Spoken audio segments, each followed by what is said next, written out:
Assalamualaikum warahmatullahi wabarakatuh. Perkenalkan, nama saya Gali selaku moderator dari kelompok 2. Kita akan mempresentasikan hasil diskusi kami mengenai second language teaching method. Akan dibacakan oleh Saudari Desti. Untuk Saudari Desti saya persilahkan. Yang pertama itu ada characterizing of essential methods. Second language teaching is a field that provides an excellent meeting ground for the many theoretical and practical aspects of psycholinguistics to come together. In our view, language teaching method may be conveniently characterized according to three principal dimensions. Number 1, language focus, speech communication versus literature. Number 2, meaning learning, direct experience versus translation. And number 3, grammar learning, induction versus explication. Di sini yang pertama itu ada mengkarakterisasi metode penting. Nah, pengajaran second language atau bahasa kedua ini adalah bidang yang menyediakan tempat pertemuan yang sangat baik untuk banyak aspek teoritis dan praktis psikolinguistik yang akan datang bersama. Dalam pandangan kami, metode pengajaran bahasa dapat dengan mudah dikarakterisasi berdasarkan 3 dimensi utama. Yang pertama itu ada fokus bahasa atau komunikasi bicara versus sastra, kemudian ada pembelajaran makna, pengalaman langsung versus penerjemahan, dan yang ketiga, yang terakhir, pembelajaran tata bahasa, induksi versus penjelasan. Selanjutnya, yang pertama itu ada language focus atau speech communication versus literature. The text discuss two categories of language teaching method, focusing on speech communication and thus on literature. Most methods, except grammar translation, emphasize speech for language learning and communication. Grammar translation, which focus on reading, writing, and translation, aims to develop reading skills, while its critics argue that starting with literacy may hinder speech development. Proponents of speech-based method view grammar translation as a hindrance to communication-focused language learning. This method prioritizes creating a speech environment for students to learn the target language using reading and writing only to support speech learning. The debate centers on whether literacy or speech should be primary focus in language education.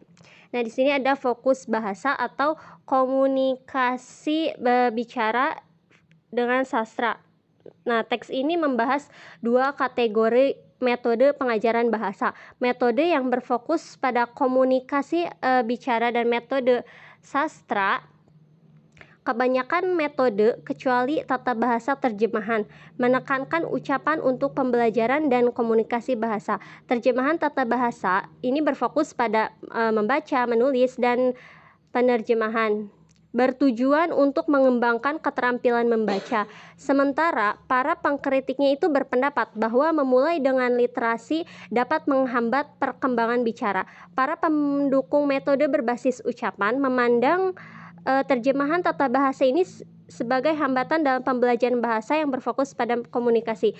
Metode ini memprioritaskan penciptaan lingkungan bicara bagi siswa untuk mempelajari bahasa target, menggunakan membaca dan menulis hanya untuk mendukung pembelajaran bicara. Perdebatan berpusat pada apakah literasi atau berbicara harus menjadi fokus utama dalam pendidikan bahasa. Next, selanjutnya, meaning learning direct experience versus translation. Translation is commonly used in the GT method to provide the meaning of target language items. English-speaking student learning Italian are given translation like libro for book and Kamsta for how are you. This method teaches vocabulary and phrases using the native language. In contrast, meaningful learning occurs direct exposure to object or situation in the target language, rather than translation, allowing for a more immersive language experience. Meaning learning direct experience atau arti belajar pengalaman secara langsung versus penerjemahan. Nah, penerjemahan biasa digunakan dalam metode GT untuk memberikan makna pada bahasa sasaran. Siswa berbahasa Inggris yang belajar bahasa Italia diberikan terjemahan seperti libro untuk book atau buku, dan kamsta untuk how are you atau apa kabar. Nah, metode ini mengajarkan kosakata dan frasa menggunakan bahasa ibu. Sebaliknya, pembelajaran bermakna terjadi melalui paparan langsung terhadap objek atau situasi dalam bahasa target, bukan penerjemahan, sehingga memungkinkan pengalaman bahasa yang mendalam. Selanjutnya ada grammar learning atau induction versus explication. Explication involves explanation in the native language of the grammatical rules and structure of the second language. For example, a teacher can explain to Japanese student in the Japanese language that English has a subject plus verb plus object ordering of basic sentence constituents. Japanese has a subject plus object plus verb ordering.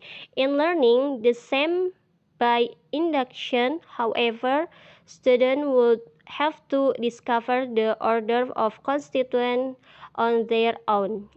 It would be necessary for them to hear sentence of the short, "Many cuffed the ball," while experiencing a situation in which such an action or a picture of the action occurs. In this way, they would discover for themselves through self-analysis induction that English has a subject plus verb plus object ordering.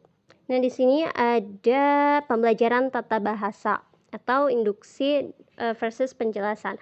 Explication itu melibatkan penjelasan dalam bahasa ibu tentang aturan tata bahasa dan struktur second language atau bahasa kedua.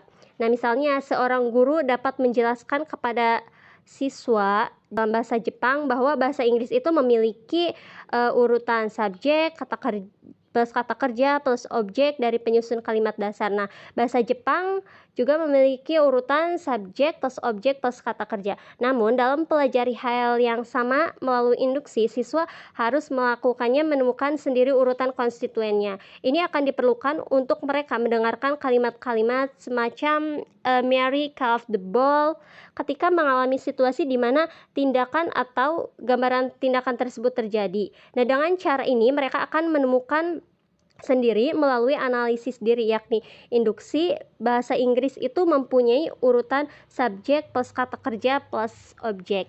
Selanjutnya akan dibacakan oleh Gina. Di slide selanjutnya ada traditional method, grammar translation. Nah, under the heading of traditional method, we shall consider the following. Number 1, the grammar translation method. 2, the natural method. 3, the direct method. And 4, the audio lingual method. Di sini ada the grammar translation method. The grammar translation atau GT is a language teaching method originating from Athens, Greece, and Rome, focusing on explicit grammar explanation and translation for vocabulary comprehension through the Renaissance and into the 18th century. Grammar became a central aspect of language as interaction, empathy, rule, explanation, and application. GT lessons involve reading, translation, and grammar exercise in native language. Despite critiques for neglecting oral skills. GT persists globally due to its adaptability and facilitation of self-study. Catering to all learner levels, the method's neutrality toward linguistic theories allows it to evolve alongside changing perspectives. However, GT's shortcoming lie in its limited focusing on oral communication skills, leading to students lacking conversational proficiency after rigorous GT training. Furthermore, GT is not suitable for young children due to their inability to read, write, and comprehend complex grammar explanation. Countries like Japan, predisposed to GT, may need to transition to more communicative-based technique for teaching language to young learners, despite criticisms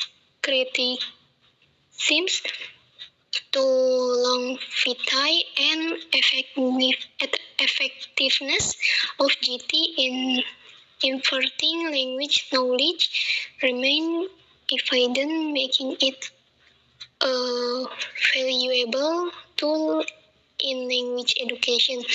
Jadi di metode tradisional ini itu terdapat 3, ada metode tata bahasa atau menerjemah, lalu metode alami, dan metode langsung, dan yang terakhir ada metode audiolingual.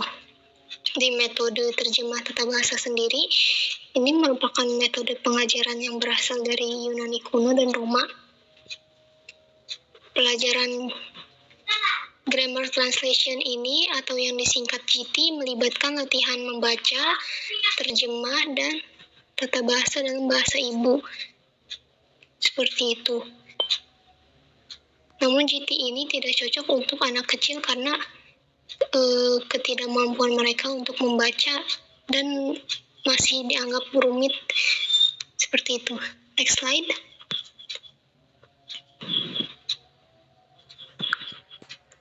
Selanjutnya ada the natural method yang disingkat NM. The natural method emerged as a response to grammar translation, influenced by Enlightenment philosophy and the natural development of language. Observing child learning language, God emphasized the importance of meaning-related context in language acquisition, which become the basis for second language teaching methods for children and adults.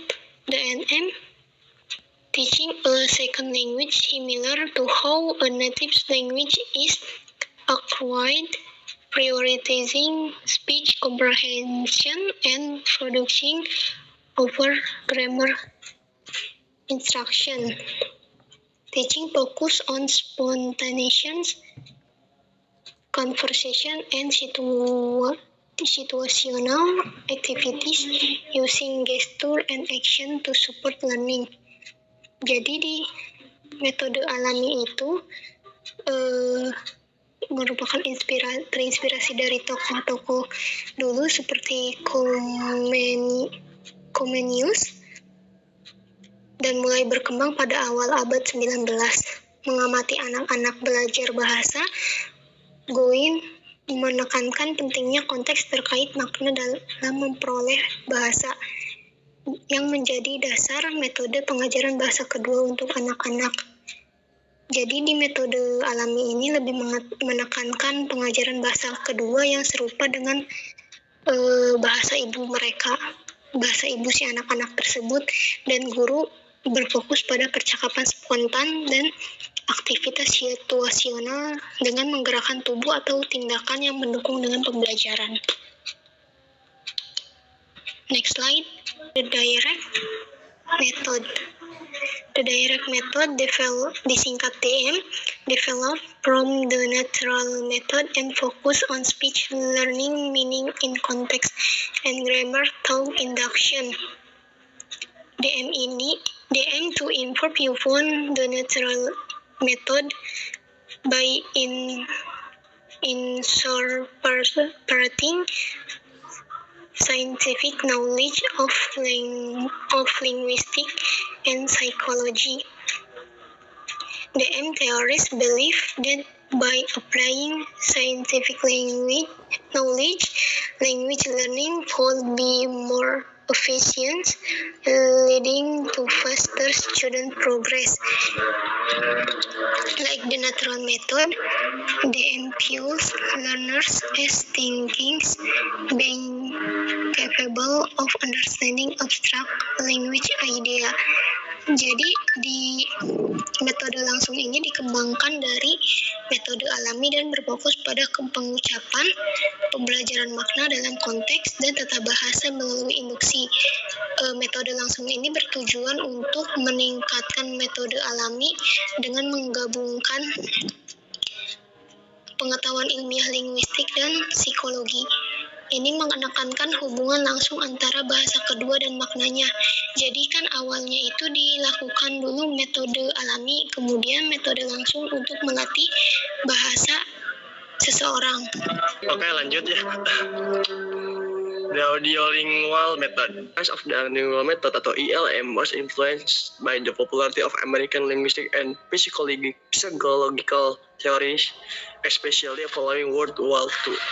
ILM incorporate structural linguistics by pairing sentences as sequence of grammatical word class of phrase, allowing to sentence question through word substitution. However, this approach faces criticism and producing nonsensical sentences that still fit the pattern. ELM also incorporate behavior psychology with pure language learning as stimulus-response based, emphasizing repetition and mechanical drills. Despite initially generating enthusiasm, ELM ultimately failed to produce fluent speakers and has since declined in popularity. It incorporates features like planned situation, create materials, pattern drill, and dialogue memorization from the direct method, but defeated by minimizing natural situation and spontaneous speech. The method was criticized for focusing on meaningless speech and deviated from the original intention of founder Charles Fries. The downfall of ALM in 1970 was attributed to the rise of mentalists and the critics phrased by linguist Noam Chomsky in 1950. Today, ELM is not longer widely used, with only the occasional use of pattern practice drills as supplementary exercise. Despite initial popularity, ELM failure to deliver on the promise led to its demise and a towards more effective language teaching method. Jadi, metode audiolingual atau ELM itu dipengaruhi oleh popularitas teori linguistik dan psikologi Amerika, terutama setelah Perang Dunia Kedua. ALM itu menggabungkan linguistik struktural dengan memandang kalimat sebagai rangkaian kelas, kata atau frasa gramatikal, memungkinkan pembuatan kalimat melalui substitusi kata. Namun, pendekatan ini mendapat kritik karena menghasilkan kalimat tidak masuk akal yang masih sesuai pola. ALM juga memasukkan psikologi behavioris yang memandang pembelajaran bahasa berdasarkan stimulus respon, menekankan pengulangan dan latihan mekanis. Meski awalnya membangkitkan antusiasme, ALM akhirnya gagal menghasilkan pembicara yang fasih dan popularitasnya menurun. Ini menggabungkan fitur-fitur seperti situasi yang direncanakan, materi yang dinilai, latihan pola, dan penghafalan dialog dari metode langsung. Tetapi, menyimpang dengan minimalkan situasi alami dan ucapan spontan. Metode ini dikritik karena berfokus pada ucapan yang tidak bermakna dan menyimpang dari niat awal pendiri Charles Fries. Jatuhnya ALM pada tahun 1970 disebabkan oleh bangkitan mentalisme dan kritik yang dilontarkan oleh ahli bahasa Noam Chomsky pada tahun 1950-an. Saat ini ALM tidak lagi banyak digunakan, hanya sekali digunakan latihan pola sebagai latihan pelengkap. Kegagalan ALM dalam memenuhi janjinya menyebabkan kehancuran dan peralihan ke metode pengajaran bahasa yang lebih efektif. Contemporary method, total physical response, communicative language teaching, neutral approach, content-based instruction, task-based language teaching, computer-assisted language listening, and total physical response. Total physical response atau TPR is a language teaching method that emphasizes speech understanding before speech production, using physical action to enhance memory and language acquisition. Developed by James Ansel in 1070, TPR is based off the idea that memory is improved through motor activity. In the classroom, students respond to command in the target language, gradually progressing the more complex sentence and activities. TPR is effective in teaching vocabulary and grammar in context, with students able to learn around 25 new words in an hour. A demonstration project in Java showed the students learn of per 50 German words and impressive sentence in just one session. Observing a TPR lesson was also shown to be effective in language acquisition. After gaining a strong understanding of the target language, students are encouraged to speak and give comment to classmates. Games can be used for more speaking skill. TPR is the best suite for the early stage of language learning. As action become less relevant or more advanced levels, the method is more effective when taught by fun and creative teachers. Although the curriculum material are available for TPR instruction, TPR might be less suitable for adults due to potential embarrassment related to physical action. However, with time and exposure, adults might become more comfortable with the method. TPR is particularly effective with children, but can also be used with adults in conjunction with other teaching methods. Overall, TPR is a valuable method for teaching language. Particularly in the early stage of language learning, it can help students develop natural speech communication skill quickly. However, it might not be a standalone method and is best used in combination with other approaches. Despite its limitation, TPR flexibility and focus on speech make a strong competitor among language teaching methods. Metode kontemporer atau Physics Total Response, pengajaran bahasa komunikatif, pendekatan alami, instruksi berbasis konten, pengajaran berbasis tugas, komputer pembelajaran berbahasa berbantuan respon fisik. Total Physical Response atau TPR adalah metode pengajaran bahasa yang menekankan pemahaman ucapan sebelum produksi ucapan. Menggunakan tindakan fisik untuk meningkatkan memori dan pemrograman bahasa. Dikembangkan oleh James Archer pada tahun 1970-an, TPR didasarkan pada gagasan bahwa memori ditingkatkan melalui aktivitas motorik. Di kelas, siswa merespon perintah dalam bahasa target, secara bertahap berkembang menjadi kalimat dan aktivitas yang lebih kompleks. TPR efektif dalam mengajarkan kosakata dan tata bahasa dalam konteks. Dengan siswa dapat mempelajari sekitar 25 hal baru, kata-kata dalam 1 jam. Sebuah proyek demonstrasi di Jepang menunjukkan bahwa siswa mempelajari lebih dari 50 kata dalam kalimat penting dalam bahasa Jerman hanya dalam 1 sesi. Mengamati pelajaran TPR juga terbukti efektif dalam memperoleh bahasa. Setelah memperoleh pemahaman yang kuat tentang bahasa target, siswa didorong untuk berbicara dan memberi perintah kepada teman sekelasnya. Permainan dapat digunakan untuk meningkatkan keterampilan berbicara. TPR paling cocok untuk tahap awal pembelajaran bahasa karena tindakan menjadi kurang relevan pada tingkat yang lebih tinggi. Metode ini paling efektif bila diajarkan oleh guru yang fasih dan kreatif. Meskipun materi kurikulum tersedia untuk pengajaran TPR mungkin kurang cocok untuk orang dewasa karena berpotensi menimbulkan rasa malu terkait tindakan fisik. Namun, seiring berjalannya waktu dan paparan, orang dewasa mungkin menjadi lebih nyaman dengan metode ini. TPR sangat efektif untuk anak-anak namun juga dapat digunakan untuk orang dewasa. Bersamaan dengan metode pengajaran lainnya, secara keseluruhan, TPR adalah metode yang berharga untuk pengajaran bahasa. Khususnya pada tahap awal pembelajaran bahasa, ini dapat membantu siswa mengembangkan keterampilan komunikasi dan ucapan alami dengan cepat. Namun, ini mungkin bukan metode yang berdiri sendiri dan paling digunakan bersama dengan pendekatan lain. Terlepas dari keterbatasannya, fleksibilitas dan fokus TPR pada ucapan menjadikan bersaing kuat di antara metode pengajaran bahasa. Next, Communicative Language Teaching. Communicative language teaching atau CLT focused of teaching language through function and not change. Function involve speech act like request and complaints, while notion include expression of frequency and location.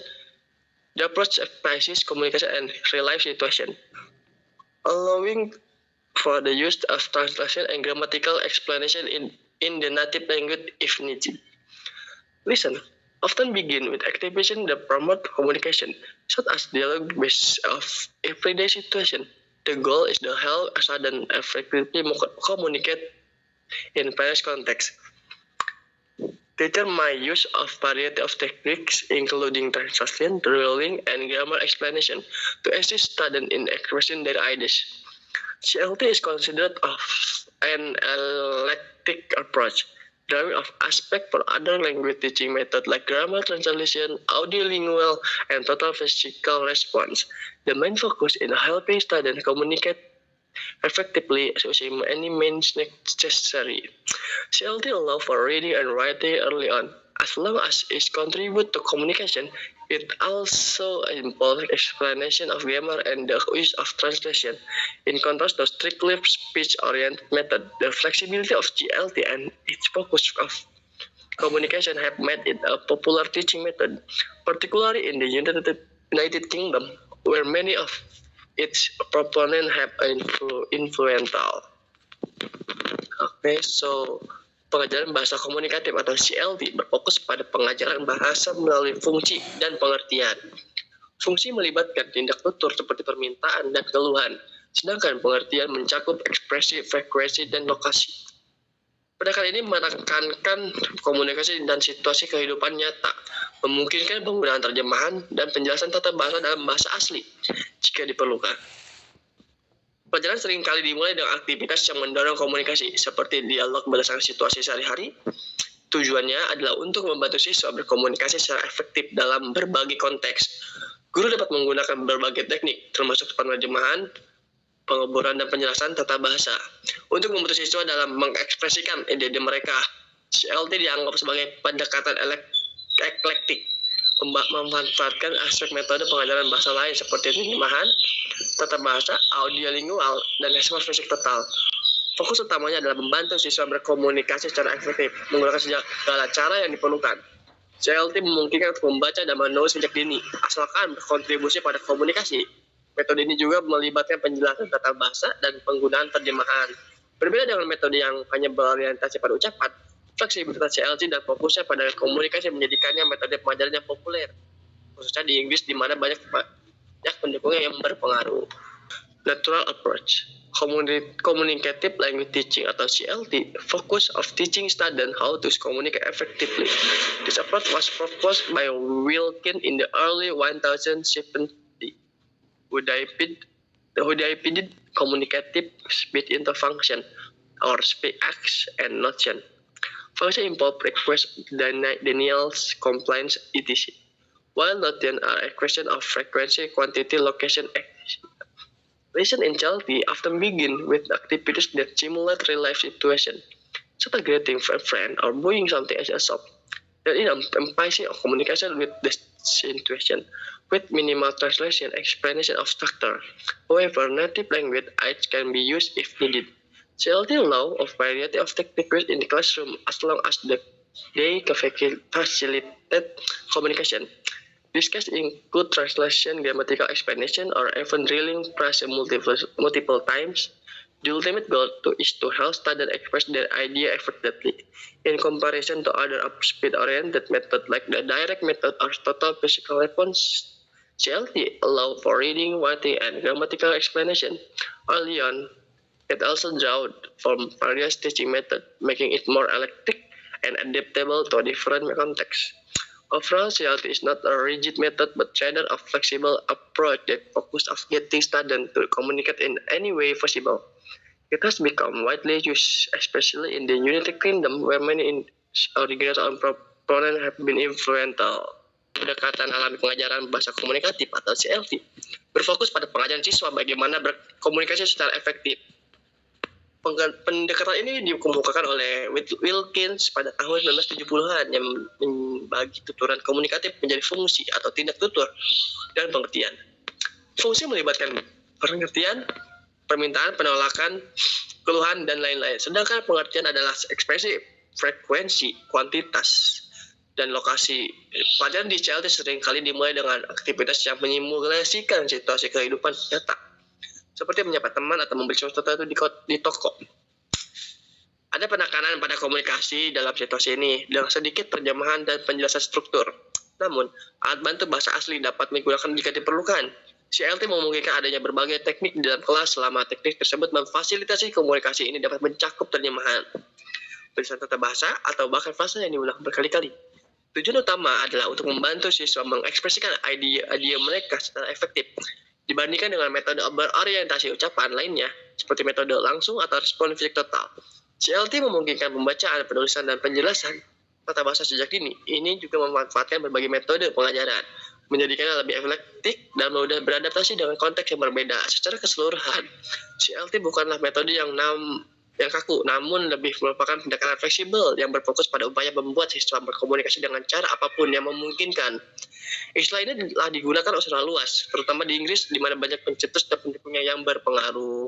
Pengajar berbasis konten adalah pendekatan pengajaran bahasa berfungsi pengajaran bahasa melalui materi pembelajaran, bukan silabus lingkusi. Hal ini didasarkan pada prinsip pengajar bahasa konsumen dan menekankan kepentingan bahasa sebagai alat untuk mendapatkan informasi. CBI dibangun berdasarkan 3 fitur utama: bahasa sebagai sarana untuk mendapatkan informasi, bahasa sama, dan memberi. CBI melihatkan program silabus putaran dan instruksi tertentu selarang dengan tujuan pembelajaran bahasa, sering kali mengucapkan membaca teks. Guru dalam kursus CBI peran aktif dalam mencocokkan minat siswa dengan materi bahasa sesuai.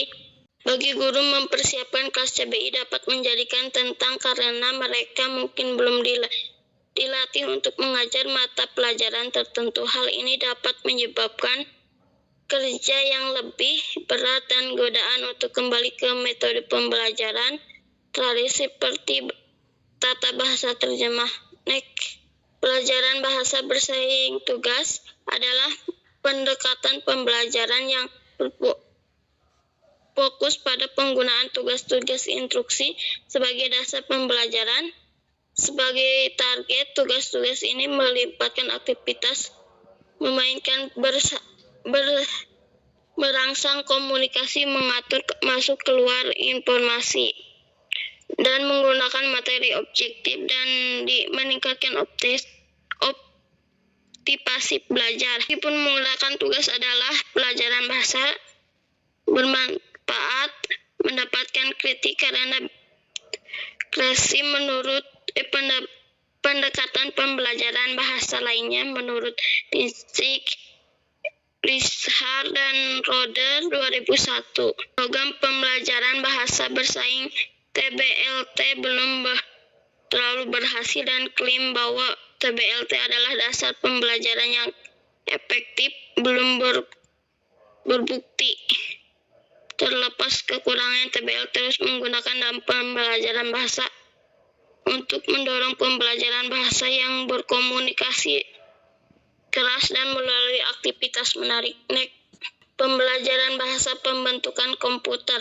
Pembelajaran bahasa membantu komputer dimulai pada tahun 1960, namun tidak banyak digunakan dalam pendidikan bahasa sampai memperkenalkan teknologi mikrofon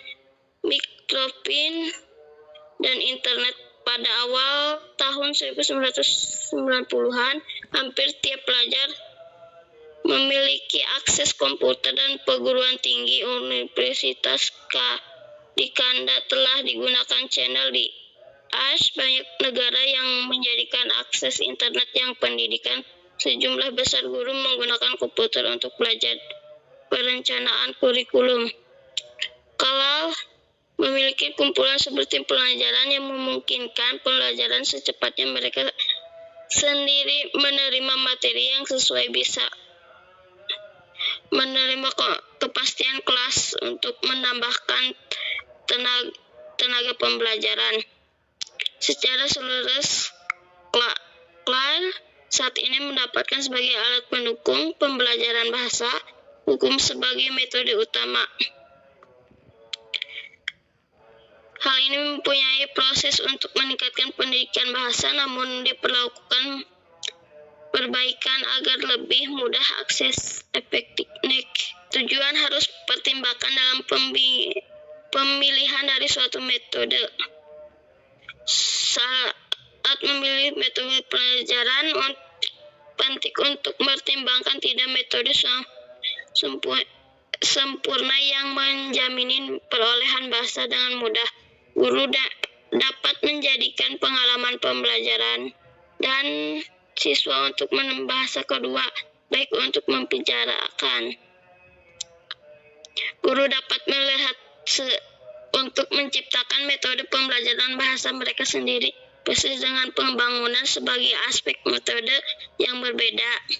Dengan menggabungkan fitur-fitur metode pembelajaran bahasa, komunikasi respon, fisik total, metode audio, terjemah, tata bahasa, guru dan dapat menyelesaikan mendapatkan mereka untuk menemui kebutuhan siswa.